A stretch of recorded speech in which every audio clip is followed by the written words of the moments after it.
అండి. హాయ్, మీ పేరు? శ్రీకాంత్. శ్రీకాంత్ గారు, ఏపీలో మనకి రిజల్ట్ రాబోతున్నాయి Yes, కదా, అవును. ఫోర్త్న.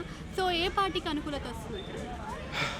పార్టీ అనుకుంటే కూటమి అనుకూలంగా ఉంటుందని నేను చెప్పగలను. అదే కూటమి వస్తే ఎటువంటి లాభాలు జరుగుతాయి అనుకుంటున్నారు? లాభాలు నష్టాల గురించి నాకు తెలియదు, కానీ ఏపీలో చాలా ఇప్పుడు ఫర్ ఎగ్జాంపుల్ పల్నాడు చూసుకుంటే ఎలాంటి అరాచకాలు ఉన్నాయో తెలిసిపోతుంది. భవిష్యత్తులో వీళ్ళు కూడా ఏం చేస్తారో మనకు తెలియదు కదా.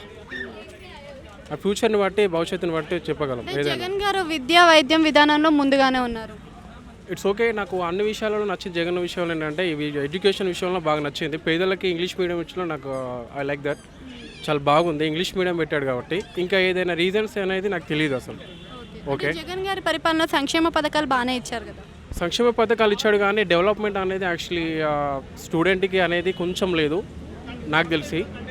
స్టూడెంట్కి కూడా అతను డెవలప్మెంట్ చేస్తే బాగుండేది నా ఆలోచన, అంతే. కొంచెం స్టూడెంట్ తన వైపు మొగ్గు చూపలేదని నా అభిప్రాయం, అంతే. అంటే కూటమి వస్తే కనుక ఇప్పుడు స్టూడెంట్స్కి మరి ఏ మేరకు మేలు జరుగుతుంది అనుకుంటున్నారు?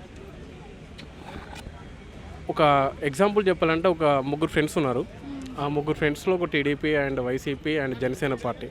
ఆ ముగ్గురు ఫ్రెండ్స్ ముగ్గురు కలిసి ఉన్నారు కాబట్టి వాళ్ళ ఆలోచన, వాళ్ళ అభిప్రాయాలు ఎవరు లీడ్ అయితే వాళ్ళ ఆలోచన ప్రకారం ముందుకెళ్తే బాగుంటుంది.